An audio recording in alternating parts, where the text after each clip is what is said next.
and that is the electric field may vary with time. Electric field will vary with time basically. Now, in chapter 6, we talked about magnetic field that will remain fixed. It will not vary with time, and that we termed as a static magnetic field that resulted from steady state current.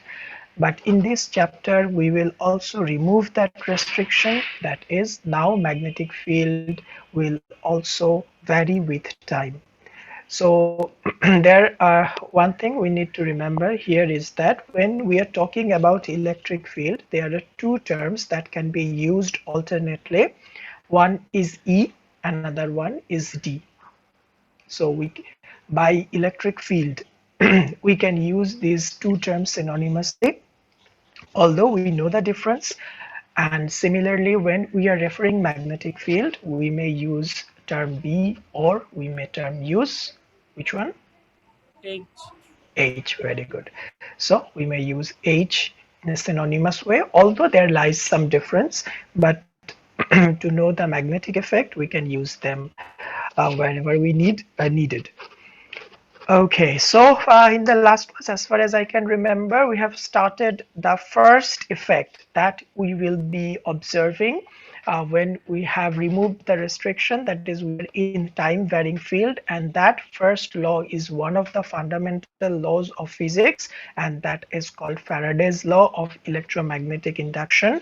And in that Faraday's law, we have seen that suppose we are having a coil, and this coil is placed in some sort of magnetic field, that is some flux is passing through that coil, but we have seen in that part that only flux will not be essential, rather the flux has to be dependent on time. So the magnetic flux that is passing through it should depend on time, that is there should be time varying field. So when there will be time varying magnetic field, that is some flux that is also be time varying, in that case we will have some electromotive potential across this coil. So that electromotive potential that we termed as like this, some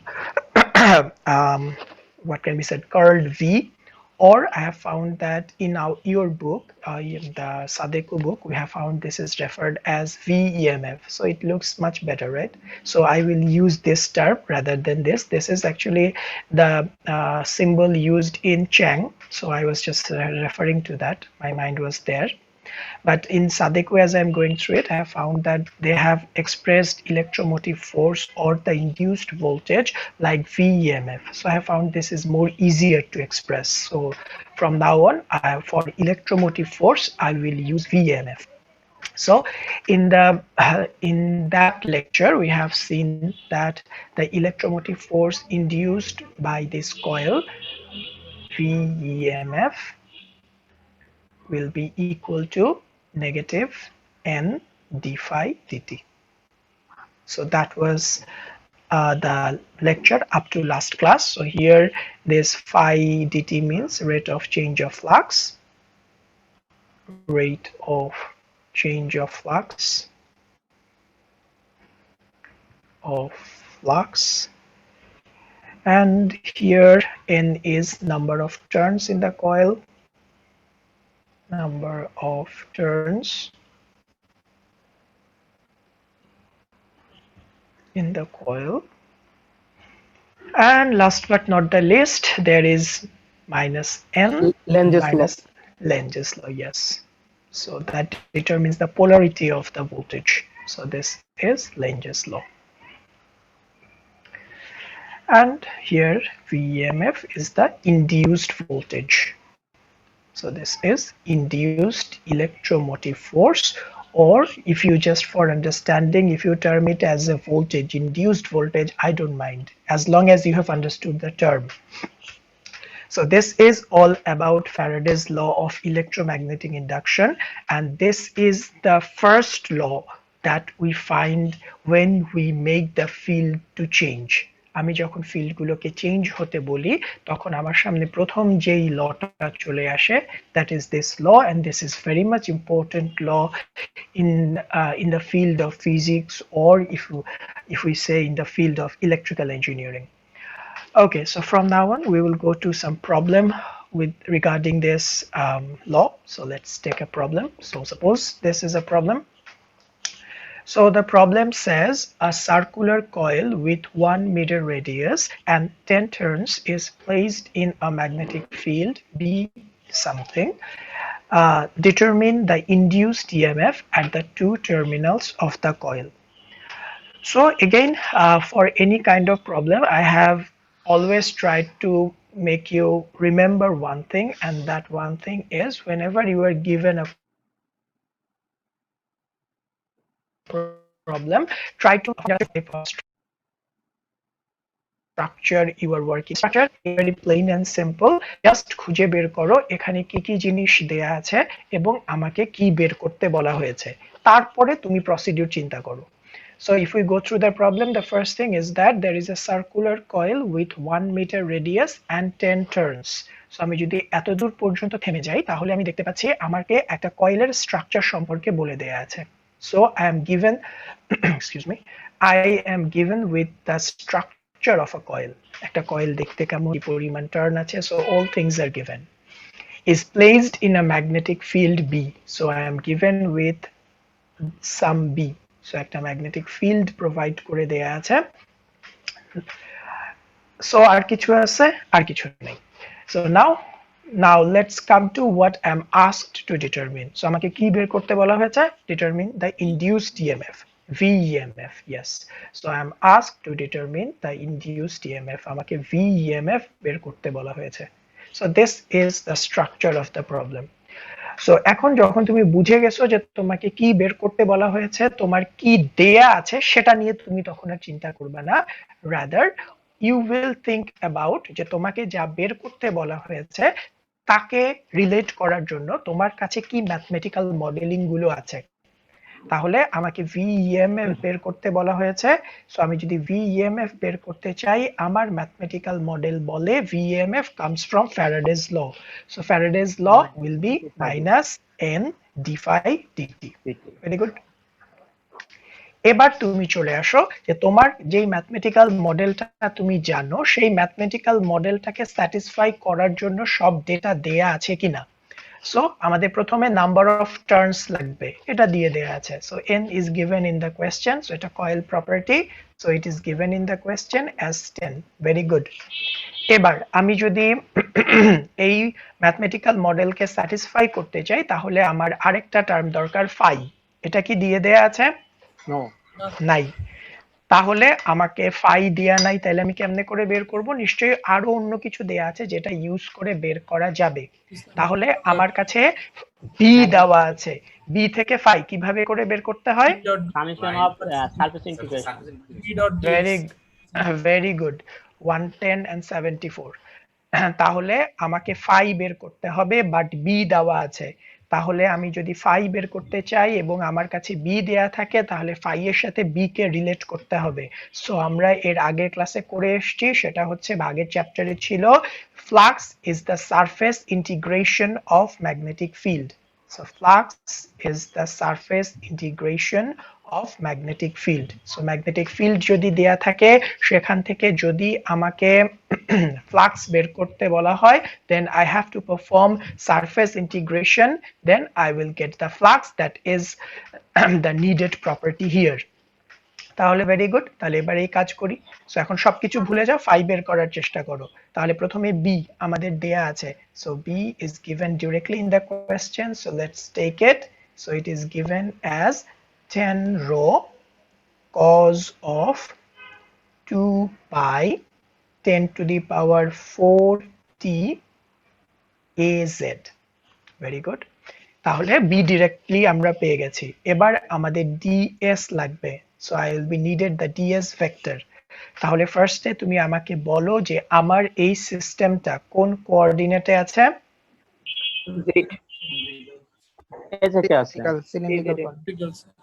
spherical. যারা spherical বললা কেন? Cylindrical কেন cylindrical কেন cylindrical rho phi Z radius দেওয়া আছে আর radius দেওয়া আছে। যেহেতু রেডিয়াস দেয়া আছে তাহলে রেডিয়াস দেয়া থাকলে এটা সিলিন্ড্রিক্যাল কোঅর্ডিনেট হয়, স্ফেরিক্যালে তো রেডিয়াস থাকে না। না স্যার এই তাহলে জেড ইকুয়েশনে স্যার রো আছে। এখানে রো আছে, প্রথমত রো আছে দেন তো রো এর জায়গায় যদি আর থাকতো তাহলে ওটা স্ফেরিক্যাল হয়ে যেত। না স্যার তখন স্যার কোঅর্ডিনেট দেখতাম যে is it coordinate AZ coordinate. Okay fine, yes, আমি এই কারণেই তোমাদেরকে বারবার কনফিউজ করছি যে আমাদেরকে একটু ক্লিয়ার থাকতে হবে। সো এখানে আর থাকুক বা রো থাকুক দ্যাট ডাজন্ট ম্যাটার, তোমাকে পুরোটা এক্সপ্রেশনের মধ্যে কি কি ভেরিয়েবল আছে সেটা চেক করতে হবে। সো আমরা এখান থেকে দেখতে পাচ্ছি, যদি এটাকে অবজার্ভ করি, এখানে ভেরিয়েবল হিসেবে আছে রো আর জেড, ঠিক কি না?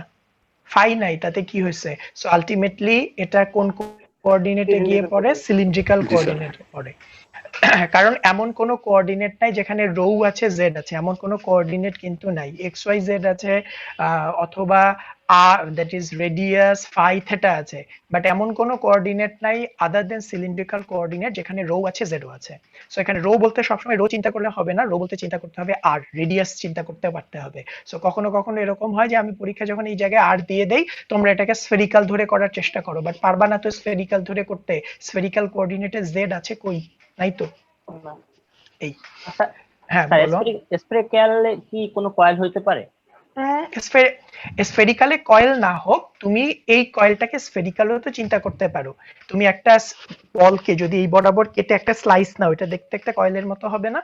সো ওটাকে তো আমি স্ফেরিক্যালও চিন্তা করতে পারি কিনা? সো যখন তোমার কাছে আসলে সার্কুলার কয়েল থাকে, সেটাকে তুমি স্ফেরিক্যালও চিন্তা করতে পারো, স্ফেরিক্যাল কোঅর্ডিনেটও প্রকাশ করতে পারো, আর সিলিন্ড্রিক্যাল কোঅর্ডিনেটও প্রকাশ করতে পারো। বাট স্ফেরিক্যাল কোঅর্ডিনেটে তুমি তখনই প্রকাশ করতে পারবা না যখন তোমার ওই জায়গায় হাইট অ্যাসোসিয়েটেড থাকবে। সো অলরেডি আমার এখানে ডিরেকশন বলেই দেয়া আছে জেড এবং ভিতরে আছে রেডিয়াস। সো আমার কাছে রেডিয়াস আছে, হাইটও আছে। সো রেডিয়াস হাইট থাকা অবস্থায় স্ফেরিক্যাল ইউজ করাটা ওয়াইজ না, ইউজ করা যাবে না তা না। ওটা ইউজ করতে গেলে তোমাকে কোঅর্ডিনেটের ব্যাপারে আরো অনেক বেশি এফিশিয়েন্ট হতে হবে, যেটা তোমার দরকার নেই। তাহলে এবার চলে আসো, এবার fine. So we are in cylindrical coordinate. So আমরা যদি এবার সিলিন্ড্রিক্যাল কোঅর্ডিনেটে থাকি, তাহলে বলো আমার ডিএস এর ডিরেকশন কি হবে? জেড বরাবর স্যার এজেড হবে। কেন এজেড হবে? স্যার গুণ করা বি ডট ডিএস, তো এখানে বি এর জেড বরাবর আছে, ডট গুণন। ওকে 130 bonus.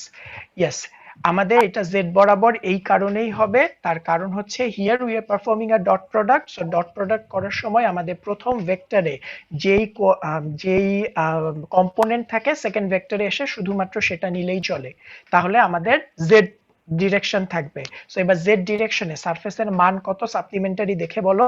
Rho D rho D phi D rho phi D phi.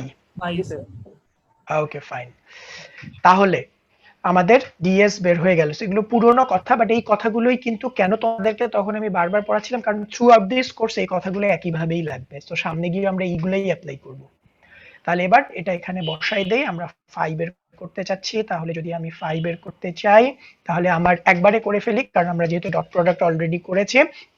But পরীক্ষার সময় ইট ইজ রেকমেন্ডেড তুমি স্টেপগুলো ভেঙে ভেঙে করবা, তাহলে আমার জন্য যেটা সুবিধা হয়, তুমি কোথাও যদি কোনো ভুল করো, আমি তোমাকে তোমার এফর্টের জন্য মার্ক দেওয়ার সুযোগ পাই। বাট তুমি একবারে করলা, সেখানে ভুল হলো, আমি আসলে বুঝি না তুমি ভুলটা কোথায় করছো, যে তোমার কি কনসেপচুয়ালি ভুল ছিল, না তুমি আসলে কনসেপ্ট ঠিক থাকার পরও শুধুমাত্র জাস্ট ছোটখাটো কোনো জায়গায় ভুল করেছো। সো এই কারণে মাই অ্যাডভাইস ইজ পরীক্ষার সময় try to make it more elaborate as possible. But তুমি যদি একবারে করতে পারো এবং ঠিক করতে পারো, why should I mind, I will be more happier. Okay, তাহলে এবার চলে আসো আমাদের বি। এবার বি ডট ডিএস করতে গেলে প্রথমে ম্যাগনিটিউড গুলোকে একসাথে করি। সো যদি ম্যাগনিটিউড গুলোকে একসাথে করি, তাহলে আমাদের আসবে 10, then rho, then cause of 2 pi 10 to the power 40। এটুকু হচ্ছে বি এর ম্যাগনিটিউড, রাইট? সো বিশাল ম্যাগনিটিউড থাকুক, সমস্যা কি? এরপরে আমাদের ডিএস এর ম্যাগনিটিউড লাগবে। সো ডিএস এর ম্যাগনিটিউড হচ্ছে রো ডি রো। সো এটাকে যদি এর সাথে নিয়ে নেই, তাহলে এখানে চলে আসবে রো স্কোয়ার, এখানে থাকবে ডি রো ডি ফাই। এবার ডিরেকশন গুলো তো থাকতে হবে, ডিরেকশন গুলো ডট করতে হবে।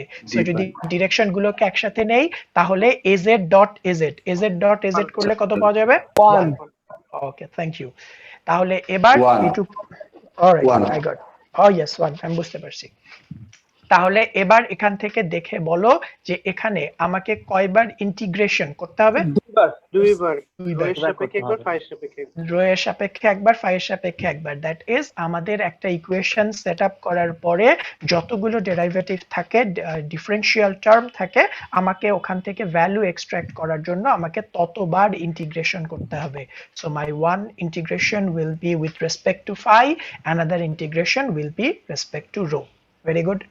তাহলে এবার রো আর ফাই এর যখন আমি লিমিট বসাতে চাইবো তখন আমার স্ট্রাকচারটার দিকে তাকাতে হবে যে আমাকে যে স্ট্রাকচারটা সম্পর্কে বলে দেয়া আছে, আমাকে যে স্ট্রাকচারটার সাথে অ্যাসোসিয়েট করে দেয়া আছে সেই স্ট্রাকচারটা দেখতে কেমন। সো আমাকে যে স্ট্রাকচারটা বলে দেয়া আছে that is a circular coil with 1 metre radius. Turns আছে থাকুক, টার্মস আমাদের এখানে এর মধ্যে চলে গেছে, so that is not structural information. আমার স্ট্রাকচারাল ইনফরমেশন হচ্ছে এতটুকু, I am having a circular coil with 1 meter radius. So এই স্ট্রাকচারটাকে ভিজুয়ালাইজ করো। সো স্ট্রাকচারটাকে ভিজুয়ালাইজ করলে এরকম হয়। So I am having a circular coil but 1 meter radius. Very good. তাহলে এবার আমাকে বলো ফাই এর লিমিট কত হবে?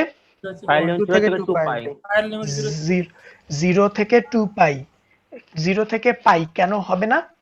কারণ এটা তো Half হাফ সার্কেল না, এটা ফুল সার্কেল। হ্যাঁ, very good, yes, circular ring মানে পুরোটা কমপ্লিট, পুরাটা কমপ্লিট, ইয়েস। ওকে ওকে, তাহলে এবার রো এর লিমিট বলো। রো এর লিমিট রেডিয়াস 0 থেকে 1, 0 থেকে 1। এটা কেন 0 থেকে শুরু হলো? কারণ Yes, স্যার এটার থেকে এটা সার্কুলার আছে। কয়েল, এটার মাঝখানে কোনো রেডিয়াস তো সেম থাকে 2 থেকে। মানে সোজা কথা দেখবা সার্কুলার জিনিসের রেডিয়াস একটা কিনা। সো দুইটা রেডিয়াস থাকা মানে হচ্ছে জিনিসটা আসলে এরকম। সো আমার শুধুমাত্র হয়তো এই পার্টটার মধ্যে দিয়ে ম্যাগনেটিক ফিল্ড যাচ্ছে। So, এই জিনিসগুলো অবজার্ভ করলে তোমাদের আর কোনো ঝামেলা নেই। ফাইন, এবার তাহলে ইন্টিগ্রেশনটা করি, কারণ আজকে আমাদের যেহেতু শুধু ফাই বের করার ব্যাপার না, সো আমাদের ইন্টিগ্রেশনটা একটু শেষ করি এবং একবারে করে ফেলি। সো এখানে আমাদের কনস্ট্যান্ট কি কি আছে? কনস্ট্যান্ট আছে 10, কারণ 10 এর মধ্যে রো নাই, ফাই নাই। তো একটু খেয়াল করো কজের ভিতরে যা যা কিছু আছে সবগুলাই কিন্তু কনস্ট্যান্ট, কারণ আমাকে টি এর সাপেক্ষে কিছুই করতে হবে না। সো এখানে টি আমাদের বেসিক্যালি কনস্ট্যান্ট। এরপরে আমি যদি রো স্কয়ার ডি রো একবারে করি, তোমার পরীক্ষা একবারে করতে হবে না, ভেরি গুড। আমি যদি লিমিট বসাই তাহলে আসবে 1/3। এবার টি ফাই এর জন্য যদি করি তাহলে ফাই, তার লিমিট আসবে 2 পাই। এই তো। এবার তাহলে এটাকে আমরা যদি নিয়ে আসি তাহলে এখানে আসবে 20, then we will having 20 pi divided by 3, then we will be having cos, then 2 pi 10 to the power 40. So this is the total flux that is passing through this coil. এই কয়েলের মধ্যে দিয়ে যেই পরিমাণ ফ্লাক্স চলে যাচ্ছিল সেই ফ্লাক্সের অ্যামাউন্টটা আমরা বের করলাম। সো এটা বেটার না দেই, পরে তোমরা কনফিউজ হয়ে যাবে। এই বাট আমাকে তো ফাই বের করতে বলে নাই, আমাকে বের করতে বলছে ভিইএমএফ। তাহলে আমাকে এবার এই ফর্মুলায় চলে আসতে হবে। সো আমি যদি এবার ভিইএমএফ বের করতে চাই তাহলে ভিইএমএফ আমাকে বলে what I will be needed is -n। n আমি পেয়েছি 10, এরপরে লাগবে ইনটু ডিফাই ডিটি। সো এখানে ইনটু দিলে আবার ক্রসের মতো হয়ে যায়। সো ডিফাই ডিটি মানে ফাই কে টাইমের রেসপেক্টে ডিফারেন্সিয়েট করো। সো ফাই কে যদি টাইমের রেসপেক্টে করি তাহলে 20 পাই বাই 3, এটা কনস্ট্যান্ট। এবার cos কে ডিফারেন্সিয়েট করলে হয় মাইনাস সাইন, সো একবারে করে ফেলি, মাইনাস মাইনাসে প্লাস, তাহলে মাইনাস মাইনাসে plus sign, then 2 pi into 10 to the power 40। এবার ভিতরের অংশটাকে যদি আবার করি, যেটা মাঝে মধ্যে আমরা ভুলে যাই, সো ভিতরের অংশটাকে করলে পাওয়া যাবে 2 পাই ইনটু 10 টু দি পাওয়ার 4। এই তাহলে এবার এই রেজাল্টটাকে সামারি করে নিয়ে আসি। সো যদি রেজাল্ট সামারি করি তাহলে what we will be having is VEMF is equal to 10 20 10 টাকে এর সাথে নিলে 2 দুগুণে 4, তাহলে তোমরা তোমাদের মতো ক্যালকুলেটরে হিসাব করো। এখন রাইট নাও আমার কাছে ক্যালকুলেটর নাই, এই কারণে আমি আমার লাইফটা একটু কঠিন করছি।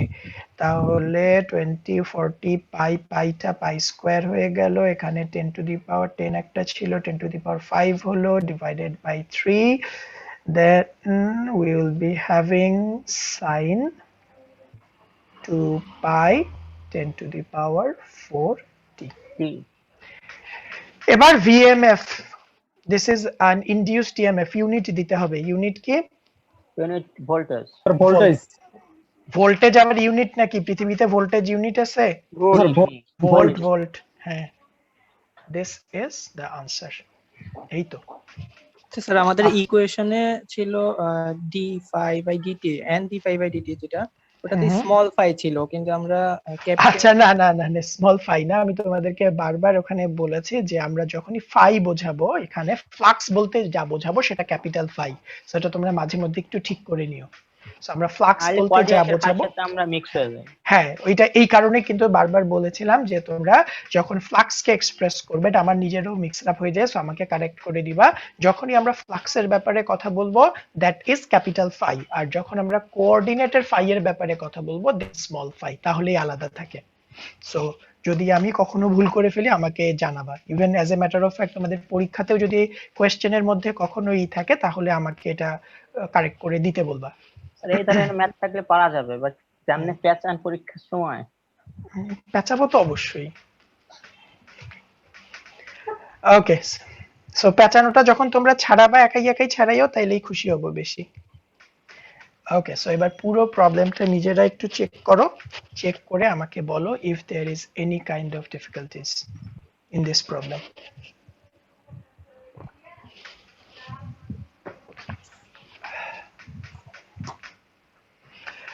Okay, so hopefully কোনো প্রবলেম নাই, তাহলে আমরা we will move on to our next topic, and that is what happens to the curl of electric field. So এই কোয়েশ্চেনে আসার আগে আমরা আমাদের যেই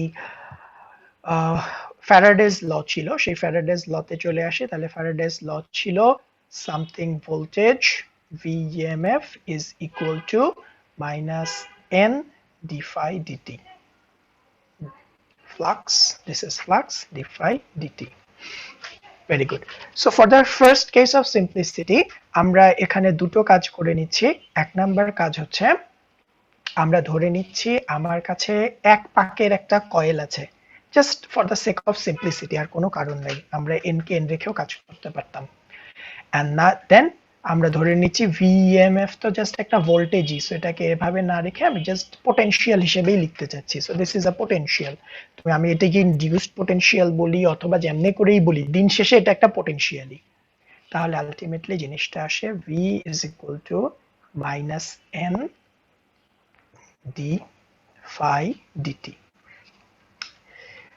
অলরাইট, এবার এই ফর্মুলাটাকে আমি ফিল্ড দিয়ে প্রকাশ করতে যাচ্ছি। ব্যাপারটা বোঝো, what my intention is to express this equation in terms of field. তাহলে ফিল্ড বলতে কাকে কাকে বোঝায়? ফিল্ড বলতে বোঝায় হচ্ছে electric field and magnetic field. So electric field বলতে ই হতে পারে, আর ম্যাগনেটিক ফিল্ড বলতে বি হতে পারে, অথবা ইলেকট্রিক ফিল্ড বলতে আমার ডিও আসতে পারে, আর ম্যাগনেটিক ফিল্ড বলতে এইচও আসতে পারে।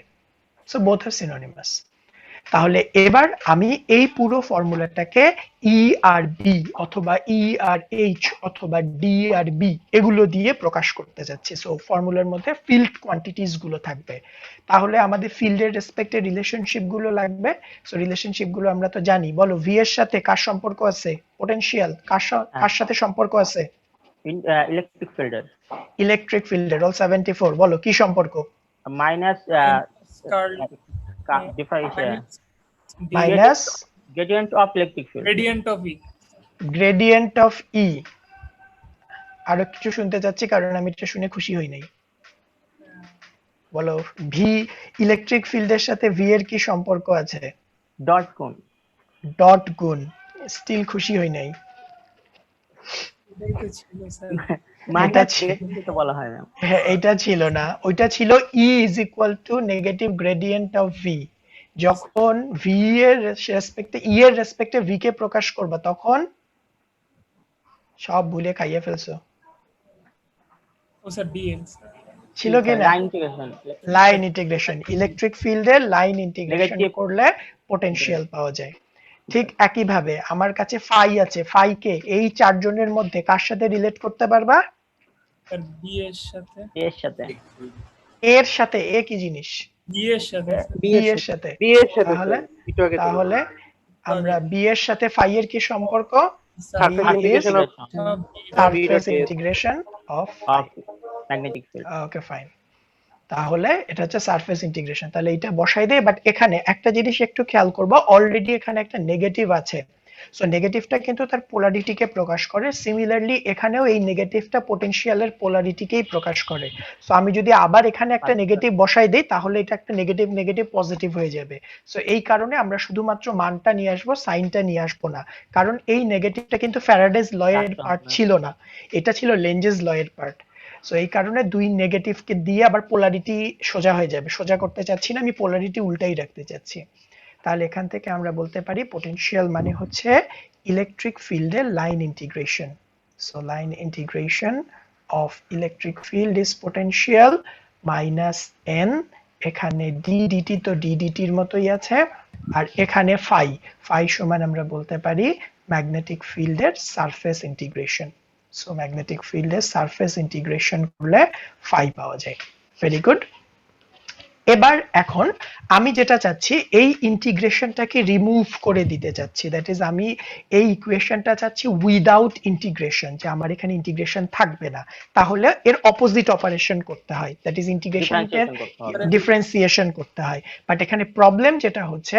যে আমি আপাতত ডিফারেন্সিয়েশনের ওইদিকে যাচ্ছি না জাস্ট সোজা কথা আমি ইন্টিগ্রেশনের ইফেক্টটাকে এলিমিনেট করতে গেলে দুই সাইডে ডিফারেন্সিয়েশন করতে হবে বাট দুই সাইডে যদি আমি ডিফারেন্সিয়েশন করতে যাই আমি প্রথম যে প্রবলেমটা ফেস করব আমার এক সাইডে লাইন ইন্টিগ্রেশন হয়েছে এক সাইডে সারফেস ইন্টিগ্রেশন হয়েছে সো একই প্রবলেমের মধ্যে যখন এরকম দুইটা টাইপ থাকবে তখন আমি কিন্তু এদেরকে রিমুভ করতে পারি না এদের ইফেক্টটাকে নালিফাই করতে পারি না তাহলে আমাকে যা করতে হবে হয় এই লাইন ইন্টিগ্রেশনকে সারফেসে কনভার্ট করতে হবে অথবা এই সারফেস ইন্টিগ্রেশনকে সামহাউ লাইনে কনভার্ট করতে হবে তো এইটা কনভার্ট করার জন্য আমাদের কাছে একটা ল থাকে তোমাদের লটা জানার দরকার নেই যদিও এর আগেটার নাম আমি বলেছিলাম this is called Stokes theorem Stokes theorem বলে যে যদি তোমার কাছে কোনো একটা লাইন ইন্টিগ্রেশন থাকে জাস্ট ফর এক্সাম্পল তুমি এ ভেক্টরে লাইন ইন্টিগ্রেশন করেছো যদিও এটাকে বলা হয় ক্লোজ লাইন ইন্টিগ্রেশন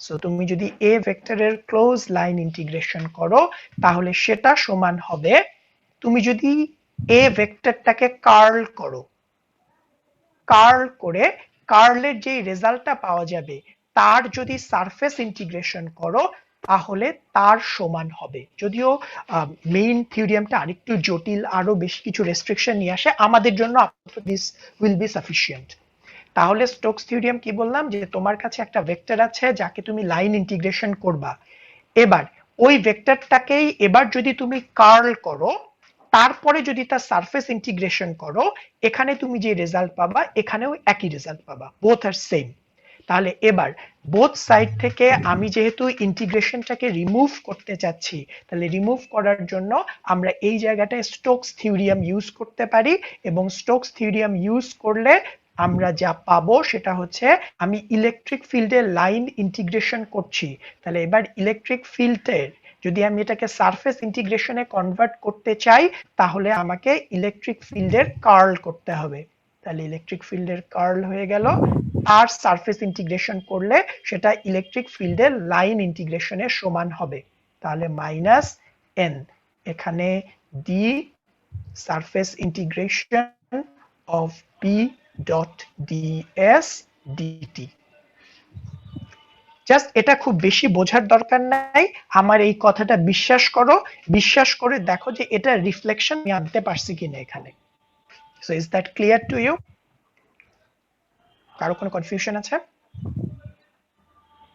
আচ্ছা তোমাদের একজনের এখান থেকে বারবার ভট ভট ভট ভট করে শব্দ আসছে সো একটু মিউট করে ফেলো ওকে থ্যাংক ইউ তাহলে এবার জাস্ট কিছুই কিন্তু করিনি, শুধুমাত্র আমার ইন্টেনশন ছিল আমি বোথ সাইড থেকে ইন্টিগ্রেশনটাকে রিমুভ করতে চাচ্ছি। সো ইন্টিগ্রেশনটাকে রিমুভ করতে গেলে সেম টাইপ অফ ইন্টিগ্রেশন থাকতে হবে। This was my target.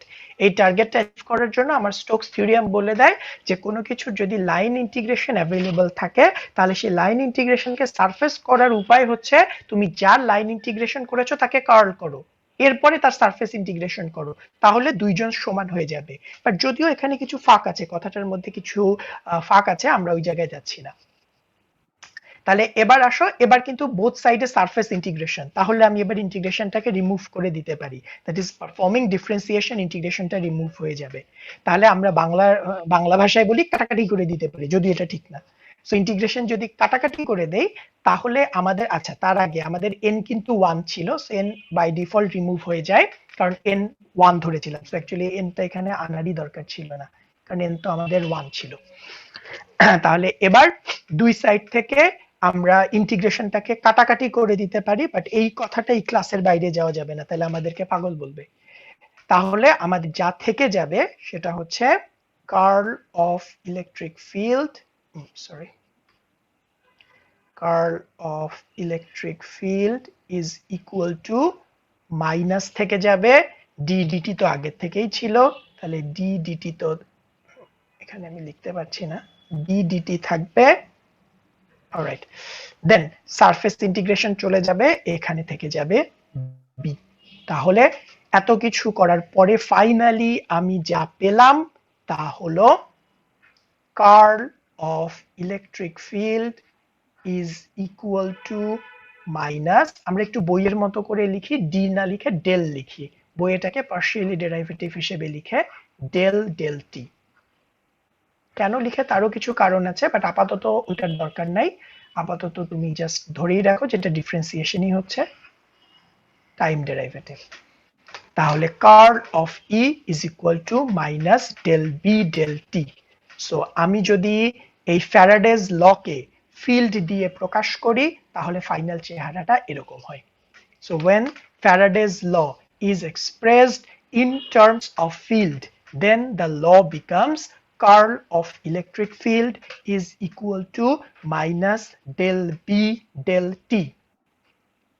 So যে এই ডেরিভেশনটা বুঝতে পারো না আপাতত এটা অফ যাও, নিজে একটু বোঝার চেষ্টা করো, যদি পরে বুঝতে না পারো তাহলে আমাকে আবার জিজ্ঞেস করো। আমরা এবার এই কনসেপ্ট থেকে শুরু করি। তাহলে this is another form of Faraday's law in terms of field. এবার তুমি আমাকে বলো ইলেকট্রিক ফিল্ড কি ঘুরতে পারে? ইলেকট্রিক ফিল্ড কি ঘুরতে পারে? জি স্যার, ঘুরতে তো পারে। ইলেকট্রিক ফিল্ড ঘুরতে পারে? জি স্যার। ইলেকট্রিক ফিল্ড ঘুরতে পারে? জি স্যার, পারে তো। পারে তো। পারে না, ফিল্ডের কোনো পারে না তো sir. Curl of E, magnetic field পারে, ইলেকট্রিক ফিল্ড পারে না। কার্ল অফ ই তো জিরো আসলো পোস্টুলেটসে ছিল। Electric field অঘূর্ণনশীল। অঘূর্ণনশীল 130 74 কিছু বলতে যাচ্ছিল, বলো। ইলেকট্রিক, আচ্ছা 74 বলছো, আরেকজন কে যেন চলছিল, স্যার তারপরে আমি মিউট করে মিস দিছো। করে ফেলাইছি, ওইটা ম্যাগনেটিক ফিল্ড মনে করে বলে ফেলাইছি স্যার। আচ্ছা গুলাই ফেলাইছো, গুলাই ফেলাইও না। বলে ফেলাইনি, মানে কথা বলতে বলতে শুনতে শুনতে এমন মনে হয়। আচ্ছা অবশ্যই স্যার, আমি তো ভাইবার সময় গুলাই ফেলাইও না, গুলাই ফেলাইলে মার্ক দিতে পারবো না, গুলানো মার্ক চলে আসবে। ওকে ফাইন, সো এবার বলো ইলেকট্রিক ফিল্ড কি ঘুরতে পারে? না নো স্যার। স্যার। পারে না। আমরা এটা অলরেডি দেখে আসছি যে ইলেকট্রিক ফিল্ড ঘুরতে পারে না, দ্যাট ইজ আমাদের পস্টুলেট অফ ইলেকট্রোস্ট্যাটিক্স এ ছিল curl of electric field is equal to 0। কিন্তু এবার দেখো আমরা কিন্তু ইলেকট্রিক ফিল্ডের কার্ল করে একটা রেজাল্ট এখন পেলাম। এখন আমাকে বলো ইলেকট্রিক ফিল্ড কি ঘুরতে পারে? যদি স্যার টাইম মানে টাইম ভ্যারিং হয় সেক্ষেত্রে টাইম ঘুরতে ভেরিং পারে। এর কারণে ঘুরতেছে। ভেরি গুড, 130 একটা বোনাস। ইয়েস, আমিও বলছি তো। আচ্ছা এতক্ষণ তো ট্রাই করে রাখছি, বানাতে পারছি না স্যার। আচ্ছা তুমি যখনই বোনাস পাবে না সাথে সাথে আমাকে চ্যাট করে জানাই দিবা যে স্যার এটা কিন্তু আমি বলছি, তো আগে চ্যাট করে তারপরে রিপ্লাই দিবা, ওখানে চ্যাট করার সাথে সাথে টাইম স্ট্যাম্প থেকে যাবে। ওকে ফাইন, তাহলে yes this is a very important deduction, সেটা হচ্ছে ইলেকট্রিক ফিল্ড ঘুরতে পারে না, এই কথাটা অ্যাবসলিউট ট্রুথ না। দ্যাট ইজ ইলেকট্রিক ফিল্ড শুধুমাত্র ইলেকট্রোস্ট্যাটিক Static সিচুয়েশনে ঘুরতে পারে না। So this is true as long as electric we are talking about electrostatics. That is যখন আমার ইলেকট্রিক ফিল্ড টাইমের রেসপেক্টে কনস্ট্যান্ট থাকবে, টাইমের রেসপেক্টে ভ্যারি করবে না, তখন ইলেকট্রিক ফিল্ড ঘুরতে পারে না। বাট আমাদের যদি টাইম ভ্যারিং সিচুয়েশন আসে, টাইম ভ্যারিং সিচুয়েশনে ইলেকট্রিক ফিল্ড ঘুরতে পারে। এই ঘূর্ণন ক্ষমতাটা সে কার কাছ থেকে পায়? এই ঘূর্ণন ক্ষমতাটা সে ম্যাগনেটিক ফিল্ডের টাইম চেঞ্জ থেকে পায়, ম্যাগনেটিক ফিল্ডের কাছ থেকে পায় না, সে ম্যাগনেটিক ফিল্ডের টাইম চেঞ্জ থেকে পায়। So this is a very important result that we have obtained here is that তোমাকে যদি কেউ কোয়েশ্চেন করে ইলেকট্রিক ফিল্ড কি ঘুরতে পারে, বলো আনসার কি দিবা? ইলেকট্রিক ফিল্ড কি ঘুরতে পারে? যদি Very good. ইলেকট্রিক হয় তাহলে 0, আর যদি এটা টাইম ভ্যারিং না হলো ঘূর্ণনশীল আর টাইম ভ্যারিং হইলে ঘূর্ণন। Exactly. Rule 74 and 110. Yes, electric field ঘুরতে পারে। এটার কোনো ডিরেক্ট আনসার নাই। এটার আনসার হবে তুমি উল্টা ফিরে যে কোয়েশ্চেন করবে তারে কোয়েশ্চেন করবা যে আপনার ফিল্ড কেমন, এটা কি টাইমের রেসপেক্টে চেঞ্জ হয় না? হয় না। যদি টাইমের রেসপেক্টে চেঞ্জ না হয় তাহলে ইলেকট্রিক ফিল্ড ঘুরতে পারে না। বাট যদি টাইমের রেসপেক্টে চেঞ্জ হয় তাহলে ইলেকট্রিক ফিল্ড ঘুরতে পারে, বিকজ টাইম ভ্যারিং ম্যাগনেটিক ফিল্ডের যে রেট অফ চেঞ্জ থাকে সেই রেট অফ চেঞ্জ ইলেকট্রিক ফিল্ডকে একটা ঘূর্ণন ক্ষমতা দেয়। তাহলে খেয়াল করে দেখো আমাদের যে পস্টুলেট ছিল সেই পস্টুলেটটা পরিবর্তন হয়ে গেল। So now this is the postulate. কিন্তু এটার মানে কিন্তু এটা না যে আগে আমরা যেটা পড়ে আসছি সেটা ভুল পড়েছি। আমরা কিন্তু ভুল পড়ি নাই, ওটা লিমিটেড ভার্সন ছিল যে যখন ইলেকট্রিক ফিল্ড টাইমের রেসপেক্টে চেঞ্জ হবে না তখনকার জন্য এটা অ্যাপ্লিকেবল। বাট যখন আমার ফিল্ড গুলো ইলেকট্রিক ফিল্ড বা ম্যাগনেটিক ফিল্ড যখন টাইমের রেসপেক্টে চেঞ্জ হবে তখন curl of electric field will be this, তখন 0 হবে না। সো এই দুটো ব্যাপার কি তোমাদের ক্লিয়ার হয়েছে? So this is the first deduction we have observed যে যখন আমি ফিল্ড চেঞ্জ করি তখন প্রথমে যেটা হয়, একটু আগে যেটাকে আমরা বলছিলাম ঘুরতে পারে না, সে এবার ঘুরতে পারবে। তাহলে what happens? So this is the result. What happens to the curl of electric field in time varying situation? যে এবার ইলেকট্রিক ফিল্ড ঘোরার ক্ষমতা পেয়ে গেছে। এটা পাইছে ম্যাগনেটিক ফিল্ডের ঘোরার ক্ষমতা থেকে, ম্যাগনেটিক ফিল্ডের ঘোরার ক্ষমতা না, ম্যাগনেটিক ফিল্ডের টাইম ভেরিয়েশন থেকে। সো ম্যাগনেটিক ফিল্ড যদি টাইমের রেসপেক্টে ভ্যারি না করতো, অ্যাজ ফর এক্সাম্পল আমি তোমাকে বললাম ম্যাগনেটিক ফিল্ড টাইমের রেসপেক্টে ভ্যারি করে না, তাহলে কিন্তু আমি যদি ডেল বি ডেল টি করতাম তাহলে ডেল বি ডেল টি করলে 0 পাওয়া যেত, তাহলে কিন্তু আবার এই জায়গায় ফেরত আসতো। সো ম্যাগনেটিক ফিল্ড আছে বাট টাইমের রেসপেক্টে ভ্যারি করে না, সেই অবস্থায় কিন্তু আমাদের কোনো লাভ হবে না, ইলেকট্রিক ফিল্ড তখন ঘুরবে না। বুঝতে পারছো? সো ম্যাগনেটিক ফিল্ড থাকলো, একটা কয়েলের মধ্যে ম্যাগনেটিক ফিল্ড আছে বাট থাকাটা ইলেকট্রিক ফিল্ড ঘোরানোর জন্য সাফিসিয়েন্ট, থ্যাংক ইউ, সাফিসিয়েন্ট না। এটাকে ঘোরাইতে গেলে আমার ম্যাগনেটিক ফিল্ডকে টাইমের রেসপেক্টে চেঞ্জ হতে হবে। যদি তুমি চেঞ্জ করতে পারো তাহলে আমার ইলেকট্রিক ফিল্ড ঘুরবে, আদারওয়াইজ ইলেকট্রিক ফিল্ড ঘুরবে না। Role 89 question. আর মাইনাস আছে মানে তো স্যার লেন্স ল আছেই, তাই না স্যার? হ্যাঁ, লেঞ্জেস ল এর জায়গাতেই আছে। ওকে, তাহলে this is our first deduction যে আমরা এবার আলটিমেটলি যা করতে চাচ্ছি যে আমরা যে চারটা ফর্মুলা দেখে আসছি, divergence of electric field, divergence of magnetic field, curl of electric field, curl of magnetic field, এগুলো সবগুলোই ছিল স্ট্যাটিকের জন্য। এবার আমরা জানতে চাচ্ছি যে যদি আমি টাইম ভ্যারিং সিচুয়েশনে আসি তাহলে এই চারটা চেহারা কেমন হবে, তারা কি সেম থাকবে না চেঞ্জ হবে? তাহলে এবার সিমিলারলি এবার চলে আসি। সো আমরা দেখলাম যে ইলেকট্রিক ফিল্ডের মধ্যে চেঞ্জ হবে। What about curl of magnetic field? যে আমরা এর আগে অলরেডি দেখে এসেছি যে ম্যাগনেটিক ফিল্ড ঘুরতে পারে কি পারে না? পারে। পারে। কেমনে পারে? কারণ স্যার কারেন্ট যেদিকে প্রবাহিত হয় ম্যাগনেটিক ফিল্ড তার চারিদিকে ঘুরতে থাকে। Okay fine, thank you. তাহলে ম্যাগনেটিক ফিল্ড ঘুরতে পারে। সো ম্যাগনেটিক ফিল্ড এই যে ম্যাগনেটিক ফিল্ড ঘুরতে পারে, এটা হচ্ছে এটা। সো ম্যাগনেটিক ফিল্ড ঘুরতে পারে, রাইট হ্যান্ড। সো এটা যদি পারে তাহলে আমরা ওখান থেকে দেখে আসছিলাম সেটা ছিল মিউ আর mu mu naught naught J. J. G current এবার এই ফর্মুলাটাকে যদি এবার আমি এইচ দিয়ে প্রকাশ করি, কারণ বি বলতে যে শুধু বি হতে হবে তা তো না, আমরা এটাকে এইচ দিয়েও প্রকাশ করতে পারি। যাকে বি দিয়ে প্রকাশ করা যায় তাকে এইচ দিয়ে প্রকাশ করা যায়। তাহলে তাকে যদি আমি এইচ দিয়ে প্রকাশ করি তাহলে curl of H should be equal to J, শুধু জে থাকে, এই তো।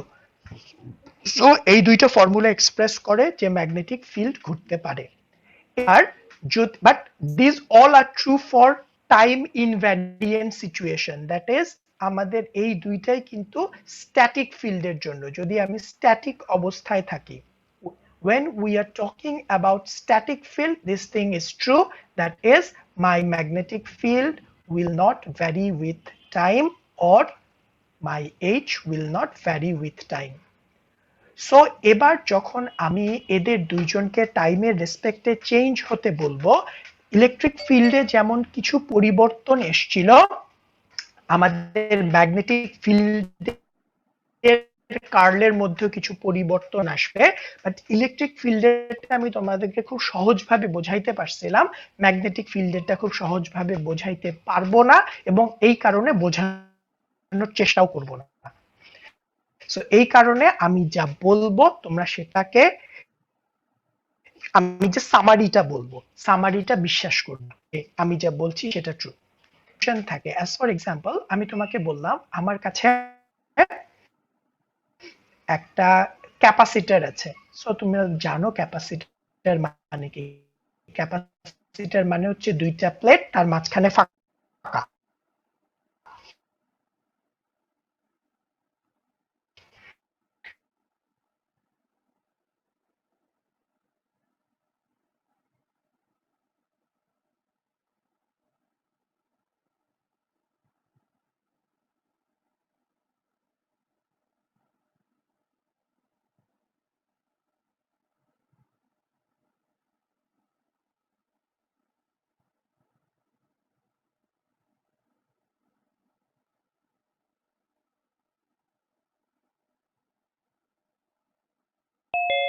Very good, 106 and 110. So capacitor মানে কি? জাস্ট এরকম ফাঁকা। সো অ্যাকচুয়ালি মাঝখানে তো কিছু নাই, কারেন্ট যাবে কোন দিক দিয়ে? কারেন্ট চলার কোনো পাথ নাই। সো আমাদের ডিসিতে ক্যাপাসিটরে কোনো কারেন্ট ফ্লো করে না। এবার যখন তুমি এই সার্কিটের মধ্যে এসি সাপ্লাই দাও, বলো তো ক্যাপাসিটরে কারেন্ট ফ্লো করে কি করে না? স্যার করে জি স্যার। করে। কেমনে জানো করে? কেমনে জানো করে? স্যার করে তো স্যার, সূত্রটা এই ফাঁকা জায়গার মধ্যে দিয়ে কেমনে করে কারেন্ট যাবে? এখানে কারেন্টের তো কোনো পথ নাই। স্যার চার্জ স্টোর করবে ক্যাপাসিটর।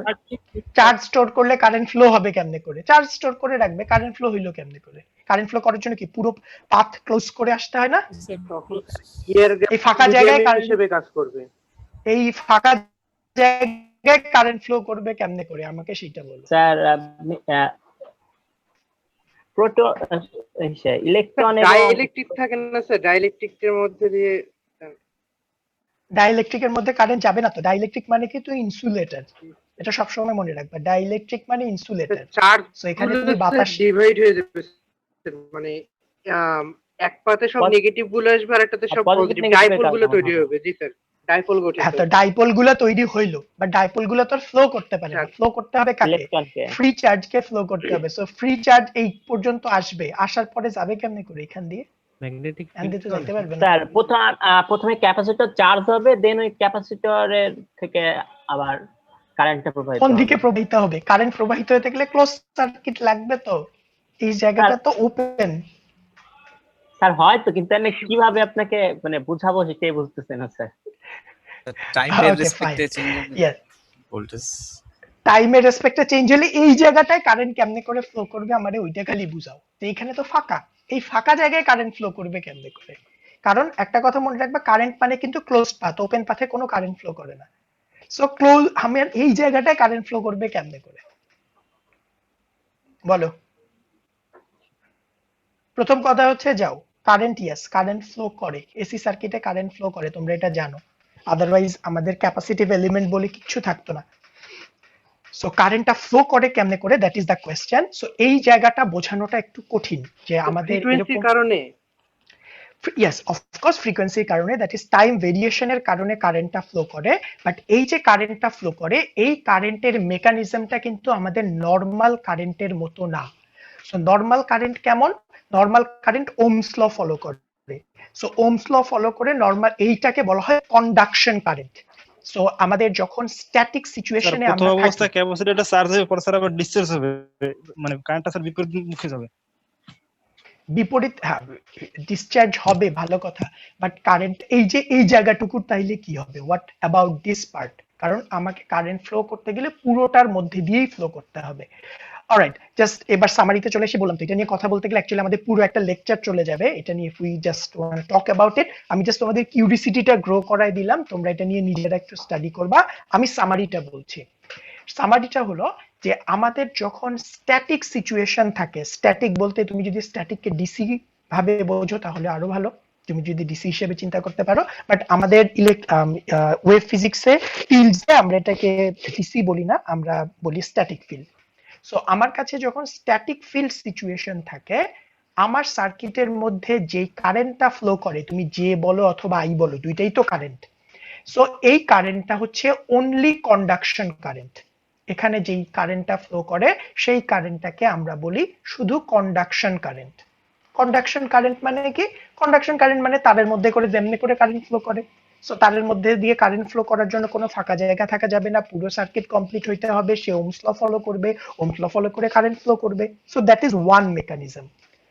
হ্যাঁ, ডিসিতে আর কোনো চিন্তা ভাবনা নাই, ডিসিতে আমাকে আর কিচ্ছু চিন্তা করতে হয় না। অন দ্য আদার হ্যান্ড, যখন আমরা টাইম ভ্যারিং সিচুয়েশনে চলে আসি, when we come to time varying situation, that is যেটাকে আমরা ইলেকট্রিক্যাল ইঞ্জিনিয়ারের ভাষায় এসি বলি। সো টাইম ভ্যারিং সিচুয়েশনের জন্য বা টাইম ভ্যারিং ফিল্ড যখন থাকে, সিচুয়েশন না বলি, পরে সিচুয়েশন শব্দটা মাথায় ঢুকে যাবে। সো টাইম ভ্যারিং ফিল্ডে গিয়ে যেটা হয়, কোনো একটা সার্কিটে যে কারেন্টটা ফ্লো করে সেটা শুধুমাত্র কন্ডাকশন থেকে আসে না, কন্ডাকশন কারেন্ট তো থাকেই, যেটাকে আমরা শুধু যে বলি। সো এই কারেন্টটা তো থাকেই, কিন্তু এই যে জায়গাটা, এই যে তোমরা বারবার বলছো চার্জিং ডিসচার্জিং থেকে কারেন্ট ফ্লো করছে, এটা কিন্তু কন্ডাকশনের মেকানিজম ফলো করছে না, এটা আরেক রকমের কারেন্ট তখন ফ্লো করে, এটাকে বলা হয় ডিসপ্লেসমেন্ট কারেন্ট। সো এটা শুধুমাত্র এসিতেই সম্ভব, ডিসিতে কোনো ডিসপ্লেসমেন্ট কারেন্ট হয় না। তাহলে কি বললাম, জাস্ট তোমরা সামারিটা মনে রাখো, কারণ আমি জায়গাটা নিয়ে আর পেঁচাতে চাচ্ছি না, বাট এটার ব্যাপারে কিউরিয়াস থাকো, কারণটা থাকা উচিত যে আমাদের ক্যাপাসিটরের ফাঁকা প্লেটের মধ্যে কেন কারেন্ট ফ্লো করবে। সো সোজা কথা হলো যে আমাদের যখন স্ট্যাটিক ফিল্ড কন্ডিশন থাকে তখন এটা কি ভোল্টেজ বেশি তার জন্য জাম্প করে? না না না, এখানে ভোল্টেজ বেশির সাথে কোনো সম্পর্ক নাই। ভোল্টেজ বেশি হলে যেটা হয়, আমি 109 এর কোশ্চেনটা আনসার দেই, এটা খুব ভালো একটা কোশ্চেন। ভোল্টেজ বেশি হলে ক্যাপাসিটরের ডাইইলেকট্রিক ব্রেকডাউন হয় এবং তখন ক্যাপাসিটরটা নষ্টই হয়ে যায়, ওই ক্যাপাসিটর আর কাজই করে না, তখন সার্কিট নষ্ট হয়ে গেছে, তখন সার্কিটটা পুরোটাই কন্ডাকশন সার্কিটের মতো কাজ করবে। দ্যাট ইজ, আমি ওর কোয়েশ্চেনের আনসার দিই, তোমরা আবার কনফিউজ হয়ে না, যে আমি এত বেশি ভোল্টেজ দিলাম যে এর ডাই ইলেকট্রিক যেই মেটেরিয়ালটা আছে সেটা পুরোপুরি ব্রেক হয়ে গেল, দ্যাট ইজ তার আর ইনসুলেটিং প্রপার্টি নাই, তখন সার্কিটটা কানেক্টেড হয়ে গেছে, তখন এবার শুধু কন্ডাকশন কারেন্টই ফ্লো করবে, ক্যাপাসিটরের কোনো ইফেক্ট নেই সার্কিটের মধ্যে, কোনো ক্যাপাসিটর নেই। ব্যাপারটা কি বুঝতে পারছো? সো বেশি ভোল্টেজের সাথে সম্পর্ক না, বেশি ভোল্টেজে আমার ক্যাপাসিটর তো ক্যাপাসিটর থাকবেই না, ক্যাপাসিটর তখন কন্ডাক্টর হয়ে যাবে, সো তখন সে আবার এর মতোই কারেন্ট ফ্লো করবে, তখন কোনো ডিসপ্লেসমেন্ট কারেন্ট নাই। তাহলে এবার বলি, সামারিটা বলি, অনেক কথা বলেছে। তাহলে যখন আমাদের স্ট্যাটিক ফিল্ড থাকবে, we are in DC field, ডিসির সময় সার্কিটে যে কারেন্টটা ফ্লো করে that is conduction current. Ohm's law follow করে যে কারেন্টটা ফ্লো করবে, ইলেকট্রন যেদিকে যায় কারেন্ট তার উল্টা দিকে যায়, এভাবে করে যে কারেন্টটা ফ্লো করে, এটার মেকানিজম খুবই প্লেন অ্যান্ড সিম্পল, ইলেকট্রন দৌড়ায় দৌড়ায় গেলে কারেন্ট ফ্লো করে। অন দ্য আদার হ্যান্ড, যদি আমরা টাইম ভ্যারিং সিচুয়েশনে থাকি তাহলে এখানে কারেন্টের সোর্স দুইটা, একটা হচ্ছে কন্ডাকশন কারেন্ট যেটা ওই যে ওহমস ল ফলো করে ফ্লো করবে, আরেকটা হচ্ছে ডিসপ্লেসমেন্ট কারেন্ট যেটা এই যে টাইম ভেরিয়েশন থেকে আসবে। এই যে বলছো চার্জিং ডিসচার্জিং, এই যে চার্জিং ডিসচার্জিং এটা একটা টাইম ভেরিয়েশন, এই টাইম ভেরিয়েশনের কারণে পুরো সার্কিটে একটা কারেন্ট ফ্লো হবে, and that is called displacement current. এবং আমরা এটা আবার বলছি, এগুলো যেটা আমরা প্রুফ দেখাবো না, এটা প্রুফ করে দেখানো যায় যে কোনো একটা সার্কিটে যেই ডিসপ্লেসমেন্ট কারেন্টটা ফ্লো করে, যে ডিসপ্লেসমেন্ট কারেন্টটা আমরা পাই একটা সার্কিটের মধ্যে, that displacement current can be proved as area of electric flux density. এটা প্রুফ করে দেখানো যায়, আমরা এই প্রুফে আজকে আসবো না, সো আমাকে বিশ্বাস করো। তাহলে এই যে ডিসপ্লেসমেন্ট কারেন্টটা হয়, সেই ডিসপ্লেসমেন্ট কারেন্টটা হয় ওই যে তোমরা কিন্তু কথা সবগুলোই বলছো যে তার মধ্যে চার্জের পরিবর্তন হয়। সো চার্জের পরিবর্তন হওয়া মানে কিন্তু ইলেকট্রিক ফিল্ডের পরিবর্তন হওয়া। এই ইলেকট্রিক ফিল্ডের রেট অফ চেঞ্জ থেকে যে কারেন্ট ফ্লো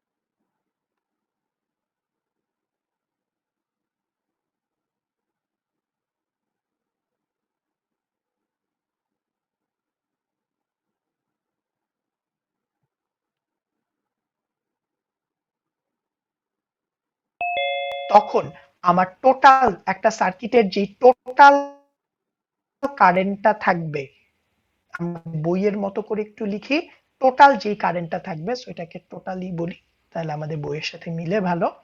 টোটাল যে কারেন্টটা থাকবে সেই টোটাল কারেন্টটা দুই ভাবে আসবে। একটা হচ্ছে নরমাল কারেন্ট, যেটা ডিসি অবস্থাতেও ছিল, ডিসি অবস্থাতেও তো কারেন্টটা ছিল। আর আরেকটা আসবে displacement current. So displacement current হচ্ছে del D del t. So this is the variation. তাহলে আলটিমেটলি যে বলবা স্যার আপনি এত কথা বলেন, আপনার কথা তো সব মাথার উপর দিয়ে যায়, আর দুপুরবেলা ভাত খাওয়ার টাইমে এত কথা বলতেছেন, ভাতের প্লেট নিয়ে এত কথা বুঝতেছি না। তাহলে এগুলো সব বাদ দিয়ে শুধুমাত্র এইটা মনে রাখো যে টাইম ভ্যারিং সিচুয়েশনের জন্য তাহলে কার্ল অফ ম্যাগনেটিক ফিল্ড সমান কি আসবে? ম্যাগনেটিক ফিল্ডের কার্ল মানে হচ্ছে conduction current plus del D del T. So there will be some change, and that change is related to the change in electric field. যে ইলেকট্রিক ফিল্ডের যে পরিবর্তনটা হচ্ছে, এটা ম্যাগনেটিক ফিল্ডের রোটেশনকে ইফেক্ট করবে। যেভাবে করে একটু আগে আমরা দেখে আসছি যে ম্যাগনেটিক ফিল্ডের পরিবর্তন ইলেকট্রিক ফিল্ডের রোটেশনকে এফেক্ট করে, সে একটা ইররোটেশনাল ফিল্ডকে রোটেট করানো শুরু করে দেয়।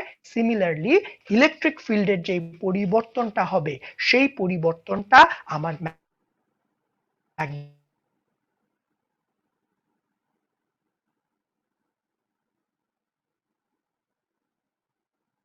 ফিল্ডকেও নরমাল কন্ডাক্টর কারেন্ট। সো এটা কি তোমরা সবাই, আমি যতটুকু সামারি বলেছি এটা কি সবাই বুঝতে পারছো? জি স্যার। ওকে ফাইন। তাহলে এবার চলে আসো, এবার আমরা সামারি করা শুরু করি যে আমরা কি পরিবর্তন হবে। সো কি কি পরিবর্তন আসবে সেগুলোকে যদি এবার আমরা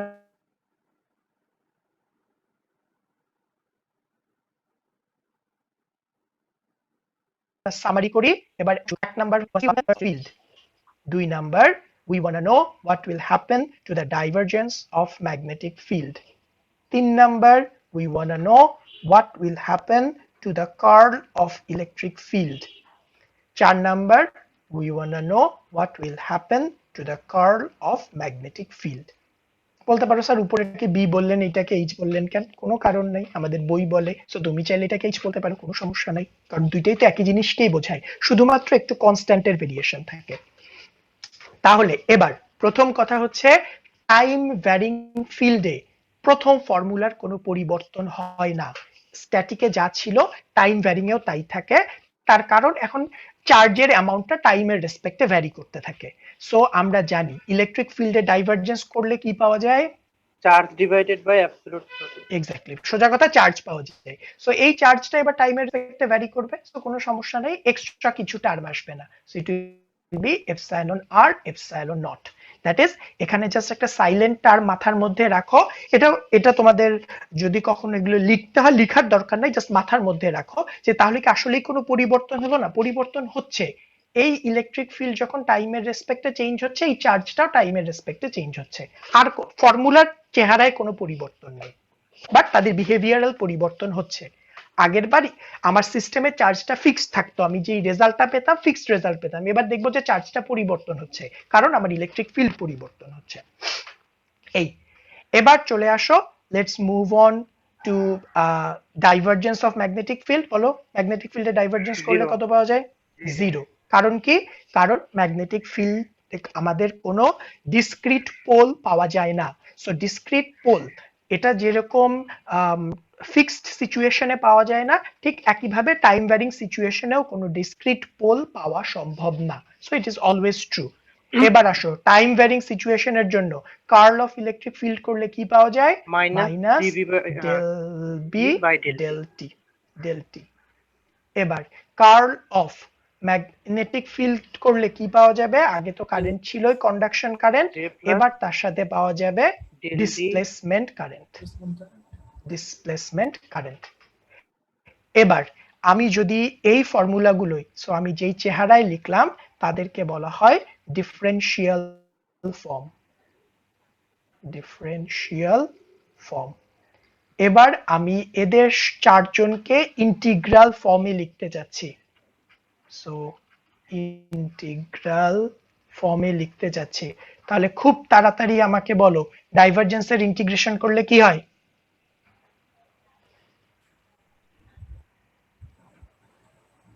ওই 74 বোনাস গুলো সব নিয়ে নিব তাড়াতাড়ি। ডাইভারজেন্সের ইন্টিগ্রেশন করলে কি হয়?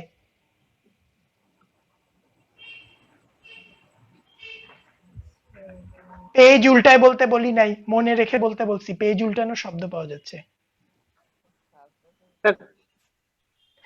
101, ইয়েস, সারফেস ইন্টিগ্রেশন হয়। ডাইভারজেন্স কে ইন্টিগ্রেশন করলে যার ডাইভারজেন্স করা হচ্ছে তার সারফেস ইন্টিগ্রেশন হয়। হ্যাঁ, অফকোর্স বোনাস, বোনাস 5 কিনা জানি না, বাট বোনাস পাইছো।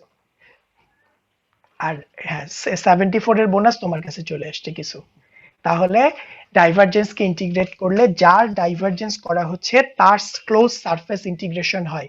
এবার চার্জ ডেনসিটি কে ইন্টিগ্রেট করলে টোটাল চার্জ পাওয়া যায়, তাহলে Q divided by epsilon R epsilon naught.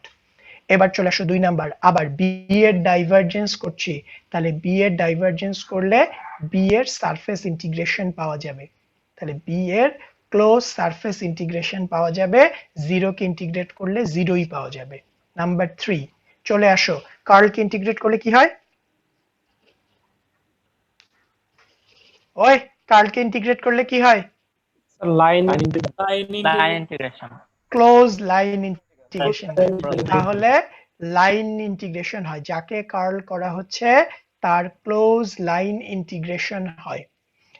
এবার এবার বলো বি কে ইন্টিগ্রেট করলে কি হয়? বি কে ইন্টিগ্রেট করলে কি হয়? 0 হয়, 110 কিছু একটা বলছো, আবার বলো। 5 হয়, ভেরি গুড। বি কে ইন্টিগ্রেট করলে 5 হয়, আমরা একটু আগে করে আসছি তো, বি কে ইন্টিগ্রেট করলে 5 হয়।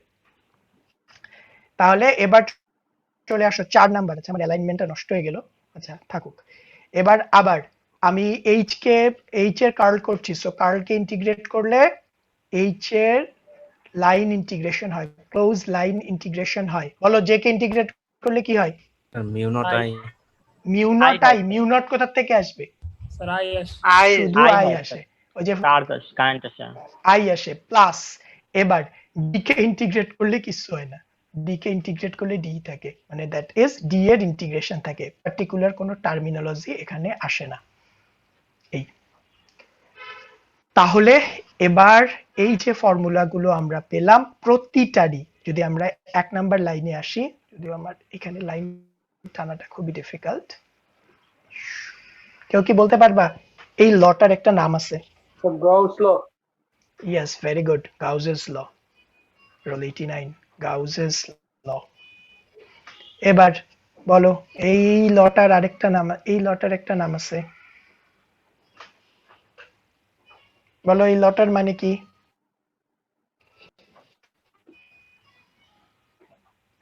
ওই তোমরা হারাই গেছো কেন? সব গোলাই গেছে স্যার। নাই স্যার। মানে হচ্ছে no isolated magnetic pole, no isolated magnetic, যে কোনো ডিসক্রিট নর্থ পোল বা সাউথ পোল পাওয়া যায় না, আইসোলেটেড ম্যাগনেটিক পোল। এবার বলো, যদিও এটা এনে লাইন টানতে আমার জান বেড়ে যাবে, এইটা দেন এইটা দেন এইটা, এই এই দেন এই ওকে Ampere বলো law, sir, এই Ampere লটার একটা law. নাম আছে? Okay, 130, yes, Ampere's law. This says no, this is not Ampere's law. Bonus Faraday's Faraday's law, sir. Faraday's 106, yes, 106 Faraday's law. ওই এটা চলে গেল কেন বুঝতে পারতেছি না। সো এটা হচ্ছে Faraday's law, এটা তো আজকেই পড়ছি। আমিও বলছিলাম স্যার। এটা হচ্ছে Faraday's law. And last but not the least, বলো এটার নাম এম্পিয়ার আছে? ল স্যার, এম্পিয়ার স্যার। হ্যাঁ, এবার Ampere's Ampere's law. law. This is Ampere's law. এবার এই চারটা লকে যখন তুমি একটা বাক্সের মধ্যে ভরবা, বাক্সটা বন্ধ করে দিবা, প্যাকেট করবা, এইটাকে বলা হবে Maxwell's Maxwell equation. Equation.